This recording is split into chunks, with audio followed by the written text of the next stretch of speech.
यह हम जानेंगे वरिष्ठ पत्रकार और राजनीतिक विश्लेषक प्रद्युमन जोशीला से।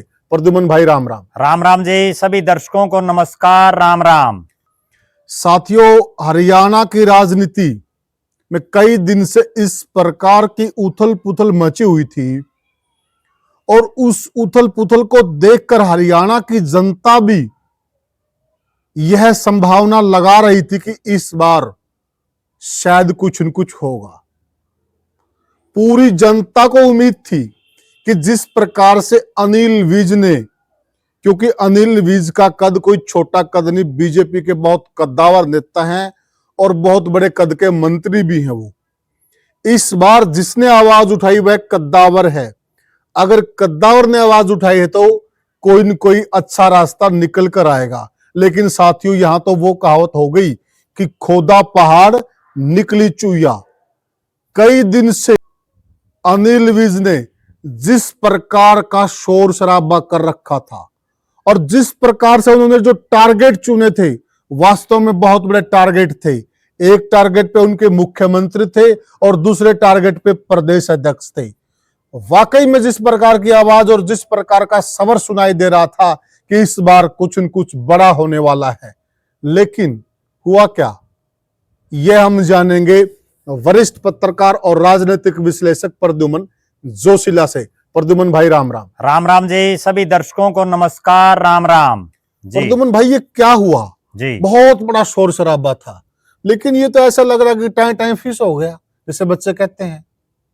देखो, निश्चित रूप से जिस तरह से अनिल विज ने बड़ी फूंफा की जी। और हरियाणा प्रदेश की जो पूरी बीजेपी है, चाहे वो सरकार में लोग शामिल हैं या वो चाहे सरकार से बाहर हैं जी, उन सब में अनिल विज ने बोलने की हिम्मत की। नई सरकार बनने के बाद जी, थोड़े थोड़े राव नरबीर सिंह भी बोल रहे थे, लेकिन राव नरबीर सिंह ने सीधा सीएम को टारगेट कभी नहीं किया। वो केवल और केवल जो उनके गुड़गांव की लोकल जो पॉलिटिक्स है, ठीक है, उस पर वो बार बार बोल रहे थे कि जिन्होंने भी जो भी गलत काम यहाँ कर रहे हैं, मैं वो चीजें नहीं होने दूंगा जी। लेकिन तब ऐसा लग रहा था कि राव नरबीर सिंह तो चूंकि कई पार्टियों से होकर के आए हैं और उनका खुद का अपना एक मजबूत जनाधार भी है उस क्षेत्र में। उन्होंने लोकसभा के चुनाव भी लड़े, विधानसभा में भी कई बार रहे, मंत्री भी रहे जी। तब तो भारतीय जनता पार्टी के वो नेता और कार्यकर्ता जो पिछले लगभग 10.25 साल से पूरी तरह से जिनको दरकिनार कर रखा था जी, जो एक तरह से खुडे लाइन टाइप में थे जी, उनको कोई बहुत ज्यादा उम्मीद राव नरबीर सिंह के समय तो नहीं थी। लेकिन जब अनिल विज बोले तो सबकी ये एक ललक होगी कि भाई अनिल विज कुछ ना कुछ बड़ा करेंगे, कोई बहुत बड़ा खेला होगा। बिल्कुल। और उन्होंने तो यहां तक भी कहा, जब उनसे पत्रकारों ने पूछा कि आप इस्तीफा क्यों नहीं देते, तो उन्होंने एक बहुत बड़ा बयान दिया कि मैं इस्तीफा देने के लिए नहीं बना बल्कि मैं तो लेने के लिए बना, मैं तो इस्तीफा दिलवाता हूं औरों से। बहुत वजन वाली बात थी वो। तो पूरे हरियाणा में एक चर्चा चल पड़ी थी कि अब एक की कुर्सी जरूर जाएगी जी, या तो वो अनिल विज की कुर्सी जाएगी या नायब सैनी की जाएगी। बिल्कुल। क्योंकि जिस ढंग से अनिल विज बोल रहे हैं, पूरी विधानसभा में जो भारतीय जनता पार्टी के जितने विधायक हैं, जितने मंत्री हैं, मुख्यमंत्री हैं जी, सबसे सीनियर वो हैं। बिल्कुल। 7 बार के वो विधायक हैं जी। और बड़े कट्टर भाजपाई हैं। हालांकि बीच में उन्होंने निर्दलीय भी जो है आगे थे एक बार मैदान में, ठीक बात है, लेकिन कट्टर भाजपाई हैं। और 2014 के समय से ही वो ऐसा लग रहा था कि बीजेपी के मुख्यमंत्री के कहीं ना कहीं चेहरे के रूप में हैं। बिल्कुल। क्योंकि कई बार वो जीत चुके थे। बाकी तो जो बीजेपी के उस समय बने थे 14 में जी, उनमें या तो रामविलास शर्मा हुई थे और या अनिल विज थे। बिल्कुल। बाकी तो चाहे मनोहर लाल जी वो पहली बार जीते, ओम प्रकाश धनखड़ पहली बार जीते, कैप्टन अभिमन्यु पहली बार जीते, सुभाष बराड़ा, मनीष ग्रोवर सब पहली बार बिल्कुल सही बात है। लेकिन उनको केवल मंत्री बनाया गया।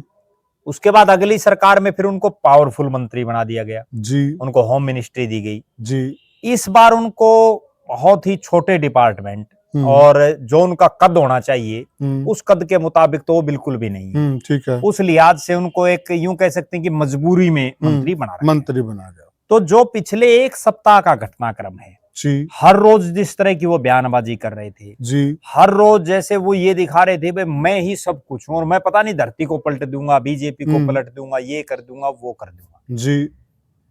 उन्होंने शुरुआत जो की वो शुरू में जब से ये मामला पहले दिन से शुरू हुआ, वो राजस्थान से कहीं से आ रहे थे जी। और वहां नारनौल के पास एक टोल पर उन्होंने अपनी गाड़ियां रोक करके वहां जो है एक अधिकारी को फोन करके और उन्होंने खूब कहा और उन्होंने ये कहा कि ओवरलोडिंग बंद होनी चाहिए। तो वहां से उनका ये सारा सिस्टम शुरू हुआ जी। उसके बाद उनका सिस्टम ये शुरू हुआ कि वो बार बार, हालांकि पहले भी उन्होंने ये बयान दे दिया था लेकिन बीच में वो चुप हो गए थे, फिर उन्होंने बयान दिया कि प्रदेश के अध्यक्ष मोहन लाल बड़ौली को अपनी कुर्सी छोड़ देनी चाहिए। और उन्होंने भारतीय जनता पार्टी के जो मार्गदर्शक मंडल में हैं लाल कृष्ण आडवाणी जी, उनका बाकायदा उदाहरण भी दिया कि आडवाणी जी का तो एक डायरी में केवल नाम आया था, बिल्कुल, और उन्होंने तब अपना रिजाइन दे दिया था। मोहन लाल बड़ौली पर तो बड़े संगीन, जो बड़े गंभीर जो है आरोप लगे हुए हैं, और उन्होंने तो यहाँ भी कहा कि जिन धाराओं में उनके ऊपर आरोप हैं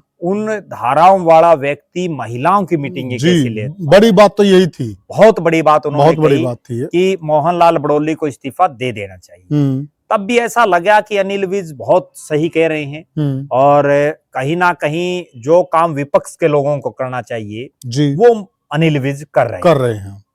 तब तक भी सारा मामला ठीक था। उसके बाद फिर उन्होंने जो है कई जगह, कहीं बिजली बोर्ड में, कहीं जो है परिवहन विभाग में, अलग अलग जगह छापेमारी करनी शुरू की जी। फिर उन्होंने एक नया एपिसोड ये किया कि एक मंत्री होते हुए परिवहन विभाग का सड़क पर खड़े होकर के वो चालान काटवाने लगे। तो वहां उन्होंने खुद बताया कि 12 व्हीकलों के हमने चालान काटे, चिट्टा लेके जो है ट्रकों को मापने लगे। मतलब धरातल पर कुछ नहीं, वो केवल जो है कि पब्लिसिटी स्टंट जिसको हम कह सकते हैं जी, बिल्कुल। क्या 12 साधनों के वो चालान काटने से ओवरलोडिंग कम होगी? नहीं, वो तो एज इट इज है। बिल्कुल क्या उससे गाड़ियों के कागज पूरे हो गए? सही बात है, नहीं हुए ना। बिल्कुल। आज भी क्या वो जिस ढंग से चल रहे हैं, वो वहां नारनौल में कह के आए थे, उनको 1 हफ्ते से ऊपर हो गया जी। आज क्या ओवरलोड नहीं चल रहे हैं? बिल्कुल चल रहे हैं, एज इट चल रही है, कोई प्रभाव नहीं है। बल्कि इसमें प्रद्युमन भाई ऐसा होता कहता है जो सामने आ जाता वो रगड़ा जाता है। बस वो चाहे गरीब हो, हाँ, कोई हो। अब वो जो 12-13 लोग थे वो उनको रगड़ा लग गया, बाकी जो है अपने कोई दिक्कत नहीं। आप सुधार कीजिए तो पूरा सिस्टम को सुधार। वहां भी वो बल्कि ये बोल रहे हैं कि मैंने कल जो है अपने जो बड़े अधिकारी हैं उनको फोन किया कि आप चेकिंग करो, उन्होंने चेकिंग नहीं की तो आज मेरे को खुद आना पड़ा। अरे जिनकी कोई अधिकारी मान ही नहीं रहा, फिर आप किस पद पर बैठे हो? आप छोड़ दो, इस्तीफा दे दो, ठीक बात है। क्या जरूरी है? किसी ने कह रखा है? बिल्कुल। अब वो फिर उन्होंने बार बार एक बात कही कि भाई मंत्री पद में मैंने क्या ले रखा है? गाड़ी है, मैंने कोठी ले नहीं रखी, ठीक है, अगर लेनी है तो ले लो। लेनी है तो ले लो, क्या मतलब? अगर आपकी नहीं चल रही तो आप इस्तीफा दो। आप इस्तीफा दो ना, एक नई नजीरा पेश करो। और हमने तो एक वीडियो में पहले भी इस बात पर जो है बोला था कि वो 5 तारीख को दिल्ली में चुनाव है, उससे पहले वो अपना रिजाइन दे। बिल्कुल सही। और पूरे राष्ट्रीय नहीं, दुनिया भर की मीडिया उनको कवर करेगी। बिल्कुल सही, क्योंकि उनको मीडिया में आने का और जो है लोगों में चर्चा में बने रहने का बड़ा शौक दिखाई देता है। एक जैसे वो गाड़ी वाला ड्राइवर को यूं कह रहा है कि आपको मेरा नाम का पता है, कौन हूं मैं? मतलब भाई उसने क्या करना है? वो बेचारा पकड़ लिया, ठीक है, उसके कागज पूरे नहीं थे तो चालान काटो, बात खत्म। ठीक बात। आपका नाम से उसने क्या करना है? अब जो ये सारा एपिसोड हुआ, उसके बाद उन्होंने सोशल मीडिया के एक प्लेटफॉर्म पर एक वीडियो भी डाला और उसमें बाकायदा ये लिखा कि गद्दार गद्दार गद्दार। जो वो आदमी हैं वो बीजेपी के नायब सिंह सैनी के नजदीकी हैं और उन्होंने इस चुनाव में अनिल विज की खिलाफत की। तो इस तरह की उन्होंने पोस्ट डाली, बड़ी वायरल हुई। प्रद्युमन भाई थोड़ा सा बीच में देखिए, गद्दार जो शब्द है ना जी, अपने आप में ये शब्द बहुत ही पावरफुल है जी। और जब इस शब्द का प्रयोग किया जाता है ना, तो इसके जो सुन रहे हैं, जो सुनने वाले लोग हैं, उनका दिमाग पता नहीं कहां कहां तक पहुंचता है जी। और जब इन्होंने गद्दार शब्द का प्रयोग किया और वो इन्होंने जो पोस्टें वायरल की जी, उस वक्त लग ऐसा रहा था कि बिल्कुल आज हरियाणा की राजनीति में तहलका मच गया है और अब आर पार की जंग होगी। परंतु हम इस बात पे, मुद्दे पे आएंगे। ये तो मतलब आर पार की जंग छोड़िए, पहले जो छोटे बच्चे है ना, वो कई बार किसी बच्चे को कट्टा कर देते थे, बिल्कुल, फिर थोड़ी देर में अब्बा कर देते थे। तो वो कहानी और कट्टा कभी अब्बा, क्या चल रहा है ये? बिल्कुल निश्चित रूप से या तो अनिल विज ये सोच रहे हैं कि मैं ही सब कुछ हूं, जबकि हरियाणा की जनता उनको अब सीरियस लेना बंद कर रखे है। और जनता नहीं, अब तो बीजेपी वाले भी सीरियस नहीं लेते। वरना आप एक चीज देखो, हरियाणा प्रदेश की सरकार का इतना सीनियर मंत्री बोले हम्म। और वो एक सप्ताह से लगातार बोल रहे हैं, जी कोई रिएक्शन नहीं, कोई एक्शन नहीं। बीजेपी के किसी नेता कोई बयान आया ना। किसी का भी? मोहनलाल बड़ौली का बार बार इस्तीफा मांग रहा है, इस्तीफा का ई भी नहीं दिया मोहनलाल बड़ौली ने। उसने ये तक भी नहीं कहा भाई अनिल विज ने जो कहा है हम उसका स्वागत करते हैं, किसी नेता ने नहीं कहा। जी ठीक है, वो सीधी टक्कर लेने की बात कह रहे हैं। भाई नायब सिंह सैनी के बारे में उसने जो बातें कही कि मुख्यमंत्री जी उड़न खटोले में रहते हैं, धरातल का उनको नहीं पता है। हाँ। तो आज क्या नायब सैनी उस उड़न खटोले से नीचे उतर गए? नहीं उतरे ना। बड़ा सवाल यही है प्रद्युमन भाई, जनता के दिमाग में बड़ा सवाल है। देखिए जो अनिल विज है ना, अनिल विज के बड़े टारगेट थे जी। एक तो सीएम पे उन्होंने निशाना साधा, जो कि बात भी सही है। सीएम साहब को जनता के बीच में जनता के जो मुश्किलात है उनका पता करना चाहिए, बिल्कुल राइट बात है, बिल्कुल ठीक है। और दूसरा जो प्रदेश अध्यक्ष उन पर गंभीर चार्ज हैं, तो जब तक जांच नहीं होती उनको उस पद से हट जाना चाहिए। बात अनिल विज की सारी ठीक है, लेकिन समस्या यही है कि वो कह रहे हैं ठीक, हाँ, लेकिन उनको मान कोई नहीं रहा, उनकी सुनी नहीं रहा कोई। हाँ, जहां देखो तो फिर उनकी खुद की बेइज्जती मैंने हरियाणा की एक बड़ी नेत्री हैं, वो एक बयान दे रही थी और उनका बयान बड़ा सही लगा कि भाई जिस घर में इज्जत नहीं है, जिस घर में आपके कहने से कोई आपकी सुनता ही नहीं, हाँ, तो फिर वहां उस घर में रोज जाने का क्या फायदा है? सही बात है। ठीक है, जब आपकी बीजेपी में को पूछता ही नहीं आपको, हाँ, ठीक, आप दे दो मंत्री पद से इस्तीफा। जी, मुख्यमंत्री लेगा ना लेगा वो तो एक सेकेंडरी चीज है। मान लो मुख्यमंत्री इस्तीफा भी नहीं लेगा और आपका कोई, आप बार बार अनिल विज जी ये करें हमारी कुछ चल ही नहीं रही, अधिकारी को मान ही नहीं रहा, आपकी चाल भी को नहीं, तो 5 साल क्यों आप जनता के ऊपर बोझ बने हुए हैं? बल्कि ये देखिए जी, कहते न खाता न भाई काका का भाई सही जी, ठीक है जी। अब इसके जो बयान आ रहे हैं कि सब ठीक है, कोई दिक्कत नहीं, सब हो गया है, all is well, all is well जी, ठीक है।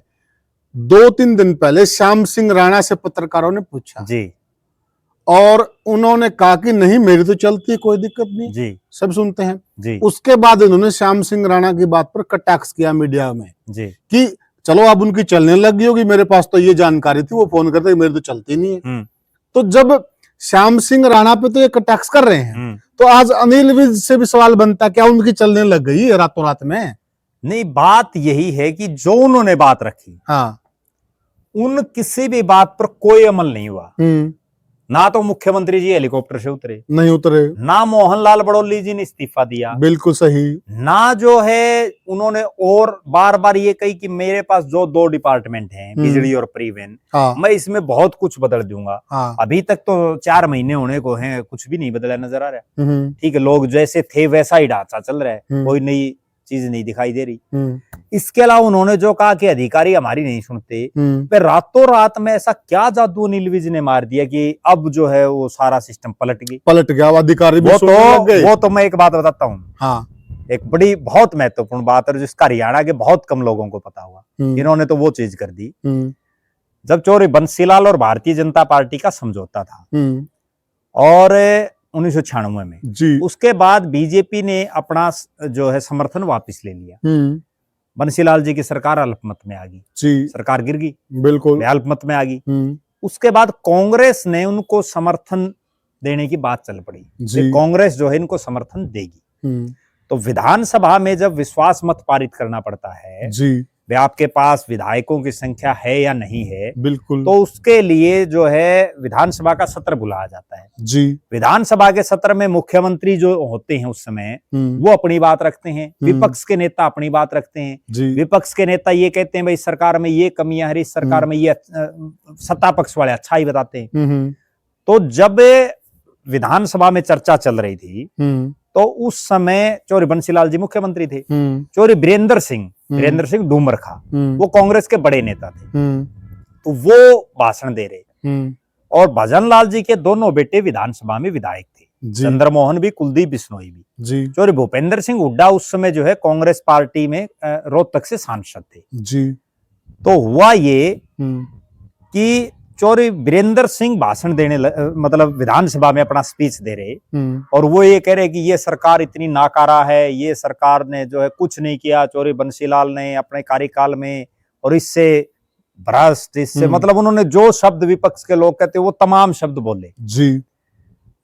तब तक ऊपर से वहां जो कांग्रेस ने आईसीसी की तरफ से 2 पर्यवेक्षक भेजे हुए थे जी, उन दोनों पर्यवेक्षकों ने तब तक ये नहीं कहा था भाई कांग्रेस वालों ने किसकी तरफ वोट डालना है, ठीक है भाई विश्वास मत के पक्ष में डालना, अविश्वास प्रस्ताव के पक्ष में डालना है या उसके खिलाफ डालना है, जी, सरकार बंसीलाल की तरफ डालना है या बंसीलाल के विरोध में डालना है। विरोध में डालना है, तो वो बोलते रहे बंसीलाल का ज्यादा चढ़ रहा, जी, क्योंकि सरकार जारी, बिल्कुल, बंसीलाल के विधायकों के भी ज्यादा चढ़ रहा, मंत्रियों ज्यादा चढ़ रहा, बिल्कुल, भाई अभी कुछ एक मिनट के बाद का खेल है। बिल्कुल सरकार गिर जाएगी। और जिस तरह से वीरेंद्र सिंह वहां बोल रहे थे, उससे ये लग रहा था भाई समर्थन तो उल्टा लेगी कांग्रेस, बिल्कुल, क्योंकि जब ये सारी कमियां गिनाने लग रहे हैं तो फिर कोई रोड़ा नहीं है, बिल्कुल, तो गिनाते रहे। तभी एक चीफ व्हिप होता है जैसे सब पार्टियों का वहां, जी, तो तभी जो उस चीफ व्हिप के पास ऊपर से जो ऊपर से चिट आ गई, जो एआईसीसी के जो ऑब्जर्वर वहीं विधानसभा में वो देख रहे थे कार्रवाई, जी, जी, उन्होंने चिट पर लिख के दे दिया बंसीलाल को समर्थन करना है, जी। अब वो चिट उस चीफ व्हिप ने जो वीरेंद्र सिंह को भी दे दी। हाँ। और बात ये थी कि वीरेंद्र सिंह लगातार खिलाफ बोल रहे, खूब जो उनके मन में जैसे पानी पी के कोस रहे। वीरेंद्र सिंह के दिमाग में ये थी बंसीलाल की गई हमने तो इसकी खाट खड़ी करनी। बिल्कुल। उसी दौरान सरकार के एक मंत्री ने कुलदीप बिश्नोई से पूछ लिया, वे कुलदीप क्या करोगे? तो कुलदीप ने अपने पिता चौधरी भजनलाल से बात की, वो भी उस समय एमपी थे जी, वो विधायक नहीं थे।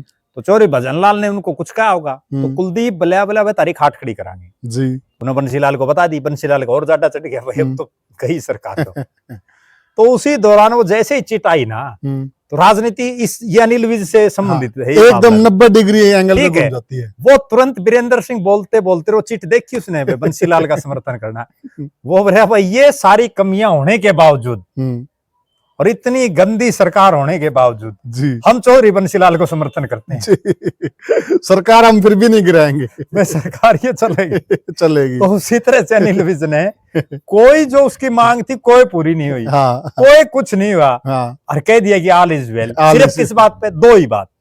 एक बात तो ये थी कि सतीश पूनिया है हरियाणा भारतीय जनता पार्टी के प्रभारी। इस पूरे एपिसोड जो था ना एक हफ्ते का, जिसमें पूरा हरियाणा में ये था भाई अनिल विज पता नहीं क्या कर दिया, सैनिक को बदल देंगे। बिल्कुल। इसमें सिर्फ दो ही चीजें निकल के आई।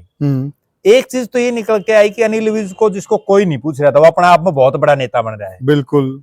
उनको जाकर के सतीश पूनिया जो प्रदेश के प्रभारी हैं हरियाणा के, राजस्थान से आते हैं, उनकी ड्यूटी भी बनती है, वो जाकर के उनसे मिल लिए। अब उन्होंने उनको क्या कहा वो तो देखो उन दोनों को पता है।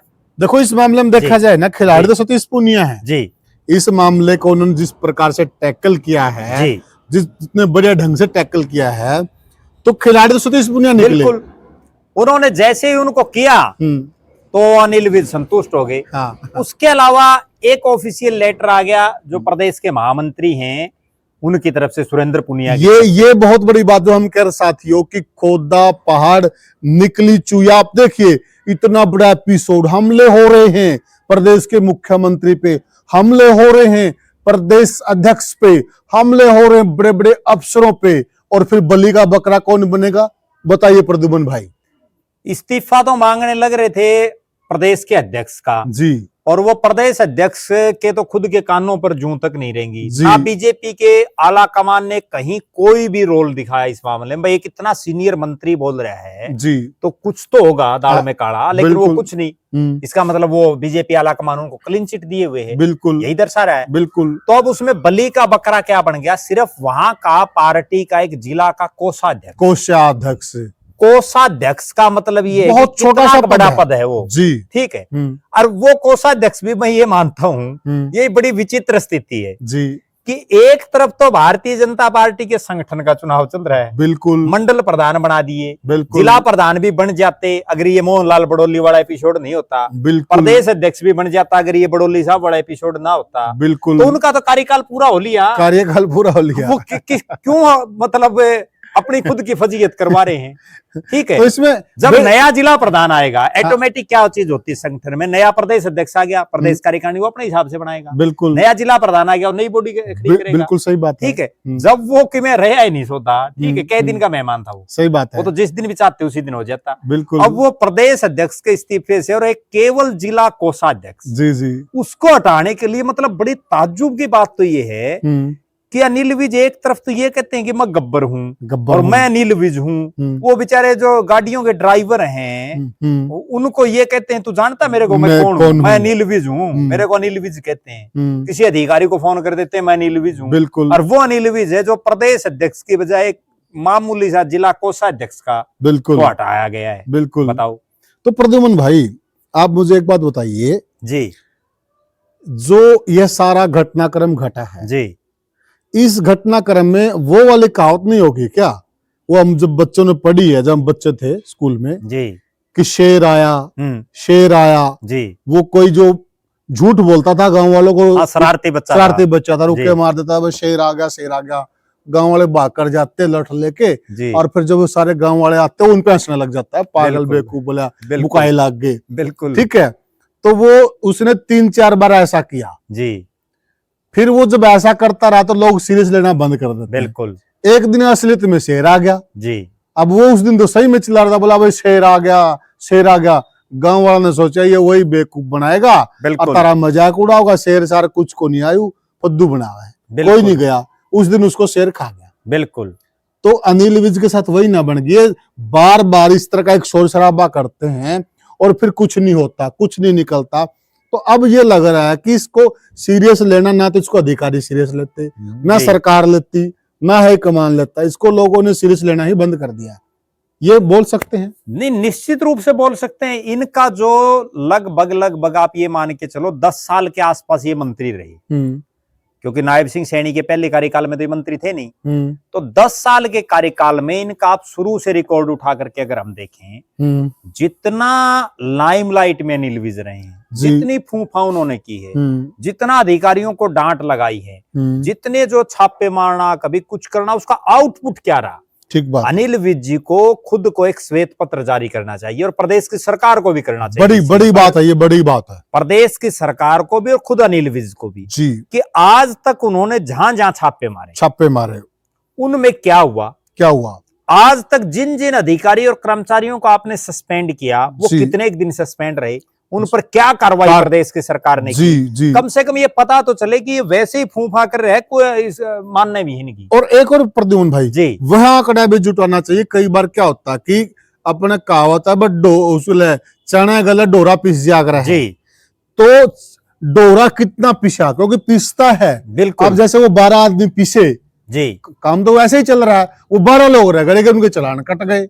या तो आप पूरी व्यवस्था को दुरुस्त कीजिए, सबको समान दृष्टि से। उसमें भी एक बात है कि वो एक रोड पर खड़े हो गए तो अनिल विज ने काट दिए। हरियाणा में क्या एक ही रोड है? बिल्कुल सही। कहाँ खड़े होंगे भाई? और फिर वो 12 कट गए, उसके बाद फिर अगले दिन क्यों नहीं आए अनिल विज जी? आप ऐसे थोड़े काम चलेगा। वो तो 1 मैन आर्मी सोचते हैं मैं ही सब कुछ हूँ। जब अधिकारी आपकी मान ही नहीं रहे तो फिर आपसे दे जाओ आदेश, कितने दिन काटोगे? इससे प्रद्युमन भाई ये लग रहा है जी कि ये सिर्फ और सिर्फ कैमरे के लिए कर रहे हैं। कहीं न कहीं ये सोशल मीडिया युग है ना, जो तो सोशल मीडिया युग में ये डूब चुके हैं और ये भी एक तरह से सोशल मीडिया का ही पार्ट बन गए, ये ऐसा ही लग रहा है। देखो, लग तो ऐसा रहा है कि ये केवल और केवल चर्चा में बने रहने के लिए सब कुछ कर रहे हैं। हाँ। वरना तो हमने ये चीज भी देखी, जब ये स्वास्थ्य मंत्री थे ना, तो हिसार में जैसे ये चर्चा थी वे अनिल विज आएंगे और यहाँ पता नहीं क्या कर देंगे। वो जैसे जिस दिन आए ना, आना था उनको, उससे पहले दिन तो साफ सफाई कर दी, अगले दिन फिर वही चीज, अगले दिन फिर वही। क्या बदल क्या दिया आपने? सबसे बड़ी अब जो इन्होंने कह दिया 4 घंटे में अगर वो नहीं हुई, लोग तो किलकी मार रहे हैं। ठीक है, कोई सुनने वाला नहीं है। बिल्कुल। मतलब यहां तक हालात है कि जो सरकारी नंबर है ना बिजली डिपार्टमेंट के, वो तक कर्मचारी नहीं उठा रहे। जो सरकारी, वो सरकार की संपत्ति है, वो क्यों दे रखा है सरकारी नंबर? केवल इसलिए दे रखा है कि दिन और रात वो नंबर उठाना चाहिए। बिल्कुल सही। बिजली की तो क्या पता कब कहाँ क्या समस्या आ जाए। सही बात है। ठीक है, नहीं उठा रहे लोग जी, बहुत इतने लोग परेशान है। बिल्कुल, कोई कुछ नहीं है। अब उनको कोई एक और प्रद्युमन भाई देखिए, इन्होंने शुरू में जब ये बिजली मंत्री बने, इन्होंने सख्ताई दिखाई जी, इन्होंने अफसरों पर आंखें तरेरी, अफसरों पर दबाव बनाया जी। अफसर भी फिर क्या करेंगे, कार्रवाई के नाम पर वो एक गादर चिट्ठा बना लेते हैं। वो आनंद फानंद में गए किसी गांव में, वहां छापे मारे, कोई गरीब आदमी आ गया, उसका वो काट आए मोटा चालान और आ गए, तो उसके बाद मामला वहीं ढाक के 3 पाते। जब तक इससे लाभ क्या होता है? एक तरफ तो अनिल विज ये कहते हैं कि मैं इस व्यवस्था को बदलने आया हूं, लेकिन वो व्यवस्था में कहीं बदलना तो बहुत दूर की बात है, एक कदम भी आगे नहीं बढ़ पा रहे। और वो बढ़ इसलिए नहीं पा रहे, अब कल तक तो वो बार बार यही कह रहे थे कि भाई मेरी चल नहीं रही, भाई मेरे को कोई पूछ नहीं रहा। एकाएक वो सतीश पुनिया मिले और वो जो कोषाध्यक्ष को हटा दिया गया, अब वो ऑल इज वेल बोल रहे हैं। इसका मतलब तो ये है कि उनको प्रदेश की जनता से कोई सरोकार नहीं है, केवल उनका सिर्फ एक ही चीज दिमाग में है कि मेरी चलनी चाहिए, मेरी अगर माने, मेरी पार्टी के नेता भी मेरे हिसाब से चले, मेरी जी हजूरी करें तो ठीक है, जनता जाए भाड़ में, कोई नहीं पूछता। बिल्कुल बिल्कुल। वरना ऐसा क्या हो गया, अब उनने एक वो उनका और बयान आ, जो ये डीसी चेंज कर दिया गया, ठीक है, बस उसमें वो खुश हो गए। मतलब क्या फॉर्मेलिटी। अच्छा, उनसे उनकी सोच देखो आप, उन्होंने एक बयान और दिया कि मतलब मेरा तो ये मानना है कि इस बयान के बाद प्रदेश के मुख्यमंत्री को सौते संज्ञान लेकर के उनको हटा भी देना चाहिए। उन्होंने ये बयान दिया कि मैं ठीक है मंत्री हूं, लेकिन मुझे हरियाणा की बाकी जनता से कुछ नहीं लेना देना, मैं तो मेरे अंबाला वालों ने विधायक बना रखे और अंबाला वालों के लिए खड़ा हूं, ठीक है, इनके लिए मैं तैयार रहूंगा। मंत्री किस चीज का, मंत्री क्या अकेले अंबाला वालों का? बिल्कुल सही, मंत्री हरियाणा का होगा, पूरे प्रदेश। क्या आपको जो मंत्री के नाते जो सुविधाएं मिल रही है वो केवल अंबाला की जनता के टैक्स के पैसे से मिल रही है क्या? जी, वो तो पूरे हरियाणा के लोगों के टैक्स के पैसे से मिल रही है। कही आपने, उस चीज की तरफ कोई ध्यान नहीं दे रहा। अच्छा, अनिल विज जी को एक चीज और भी बतानी चाहिए। वो एक तरफ तो ये कहते हैं कि मैं बहुत बड़ा मंत्री, बड़ा अपने आप को बड़ा सुपीरियर दिखा रहे हैं जी। दूसरी तरफ वो हरियाणा प्रदेश में 22 जिले हैं, मंत्री बनने के बाद उन्होंने 22 जिलों में कहां का दौरा किया जी, कितने जिलों में वो गए, कितने विधानसभा क्षेत्रों पर गए, पता चल जाएगा कि एक दिन रोडवेज की बस में चलने से रोडवेज का सुधार नहीं हो सकता। एक दिन तो कोई भी चल जाएगा, बिल्कुल ठीक है ना, आप उसमें कोई ना कोई तो सुधार करो जी, कुछ नहीं कर पा रहे जी।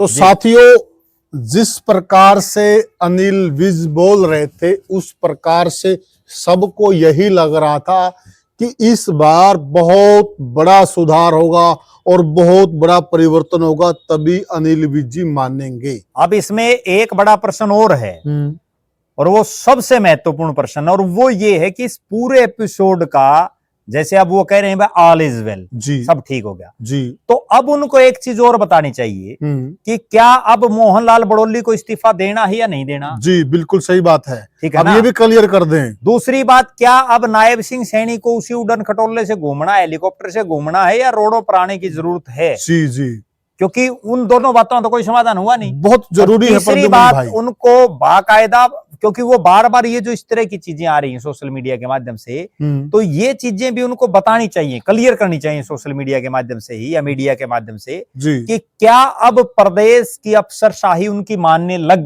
गई है। क्या जिस तरह से उन्होंने श्याम सिंह राणा जी के लिए बोला था कि उनकी चलने लग गई है, अब हम भी पूछते हैं और ये जनता भी पूछ रही है अनिल विज से, क्या आपकी भी जनाबे आली चलने लग गई है? ये भी जनता को जरा बता दीजिएगा। और साथियों, जिस प्रकार का माहौल हो गया था, लग ये रहा था कि इस बार बहुत कुछ बड़ा होगा, लेकिन हुआ क्या, एक अदने सा जो पार्टी संगठन में काम कर रहा था पदाधिकारी, उसका केवल इस्तीफा, केवल और केवल इस्तीफा नहीं, उनको हटा दिया गया, जबकि कार्यकाल पूरा हो लिया उसका, तो क्या बच गया? ये हुआ है। अब आप भी हमें बताइए, क्या जिस प्रकार से अनिल विज की जो कार्यशैली रही है, उस कार्यशैली से आपको कहीं लाभ मिला? किसी डिपार्टमेंट में आपने सुधार देखा? क्या आप मान के चल रहे हैं यह सारा ड्रामा जो हो रहा था केवल और केवल यह एक पॉलिटिकल स्टंट था? आपकी क्या राय है? आप हमें कमेंट सेक्शन में जरूर बताइएगा और अपने विचार हमसे साझा कीजिएगा, और वीडियो को ज्यादा से ज्यादा शेयर कीजिएगा और चैनल को सब्सक्राइब कीजिएगा। फिर मिलेंगे किसी और वीडियो में, तब तक के लिए राम राम।